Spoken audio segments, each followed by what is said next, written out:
proud to stand here before everybody and you, my partner, and my friend, that all the cancer is gone, and we beat this thing. Yeah, that was great news to hear. Not only for all of us who know Eddie and who enjoy his work, but also for the 12 different media outlets he works for. They got their hardest working employee back. Eddie is here with us live in studio. It's great to have you back. Thanks a lot. Great to be here. Thank you for having me. We got a lot to talk about, okay, because it's been a little while. Yeah. But I want to get to one of the most important things first, and that was that first pitch the other day, okay? And listen, I don't want you to think I'm showing this as a joke, because I see too many guys get up there and bounce it to home plate. Not only was this a perfect friggin' strike, it had movement. Thanks, Robin. It had movement on it. Yeah. It had a little movement on it. Look, little hook. Yeah.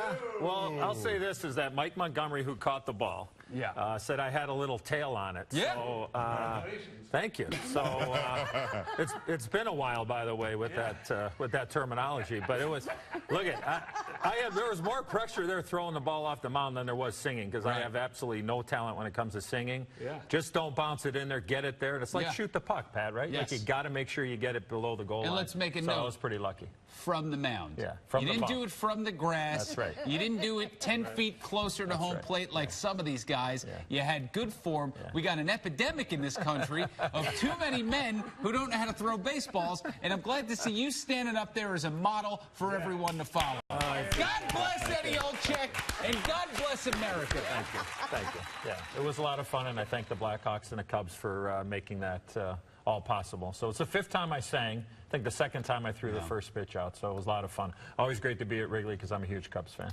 You look great. Thank you. How are you feeling?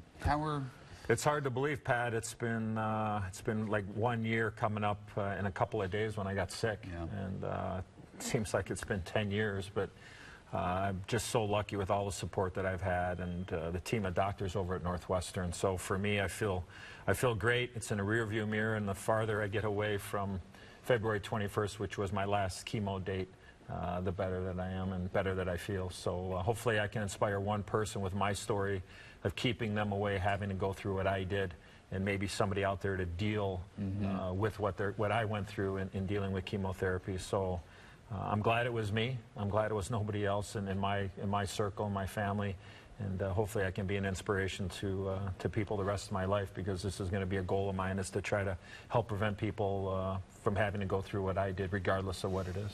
This could be a very broad question and an answer that could take the rest of this interview, I'm sure. But if you could encapsulate it down to either how this experience has changed you, or how any 1 or 2 specific things you've learned that you apply just to your life now after going through this. You know what, Pat, I think for me, what this battle and journey has reassured me is that I was in a pretty darn good place before I got sick, and going through what I went through. Because look, I didn't know what was going to happen the next day or the next week or the next month, but what it reassured me is that I was in a really good place before I got sick. So I was at peace while I was going through my battle. Right.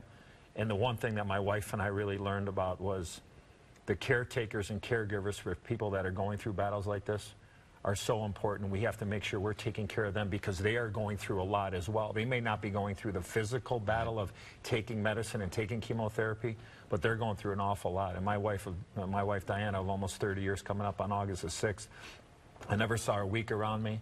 I never saw her down in front of me, but I'm sure she had her moments away from me, wondering what's going to happen with my husband. So the support I have from my folks and my wife and my kids, my family, the Blackhawks were incredible. Rocky Wirtz, John McDonough, Jay Blunk, the entire organization, the great fans, my family here at Channel 9. I got very lucky, the great Pat Foley. So I just think that I didn't know, until something like this happens, Pat, in your life, you don't think about a lot of things, right? We just go about our business. But I think what it did is it reassured me is that, you know what, been a pretty good life, and I was in a really good place, and I think it just reassured everything that I have. Yeah. Now, when you lose a couple of shekels on the ponies, it doesnn't bother you as much. Not that that happens to you. Very rarely does that Well, you know what? happen. I got Marcus over my shoulder, so I gave him a horse for today. So hopefully he'll still be a fan. Yeah, you're inspiring people in more ways than one, Ed. We're trying. We're trying. 1 year to the day, you said, now that your son is getting married in a week? Yeah, he's getting married on August the 4th. All right. Yeah, August the 4th. We like this I'm girl? getting old. Oh, we love her. Okay. Erica Bozen. Making sure. Yeah, absolutely. Great family. Looking forward to a couple of families coming together on August the 4th. So. Okay. The royal wedding will have nothing on this wedding. Oh, yeah? 100%. They'll be taking... no family estrangements on her side? Do you have any room on side Channel 9 for a reality show or something? We could probably do something. Yeah, we could. If you can create the show for $100 an episode, really? I think we could figure something out. I could help you out. Let's talk real quick Blackhawks convention this 11th weekend. year.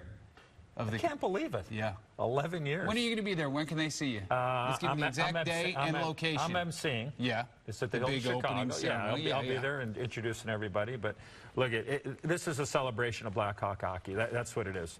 The current guys, they're going to be there. You know, Jonathan Toews, Patrick Kane, Duncan Keith, Corey Crawford's going to be there, which is going to be great to see Crow. The management team, you know, obviously Rocky Wirtz, John McDonough, everybody's going to be there. But also the old guard, right? The old guys, you know, Denny Savard, Bobby Hull, myself, not putting myself in that category. And how about Chris Chelios coming back to the Blackhawks as a team ambassador? Yeah. The greatest hockey player ever come out of the city of Chicago. And in my opinion, the greatest American-born hockey player ever to play in the National Hockey League. So great to have Chelly back. And there are still tickets and passes available for the convention. So go to the Blackhawk website and come on down and celebrate Blackhawk hockey, and it'll be a lot of fun. Do I even need to read the plug now? He just gave. I'll read it anyway. What the hell? You could take the rest of the morning off if you want. I would love to, believe me. The 11th annual Blackhawks convention starts tomorrow at the Hilton downtown. Again, there are only a few passes left, but they are available. Go to ChicagoBlackhawks.com while you can. Eddie, great to have you back. Thanks, and we'll be back after this. Blaze a new trail.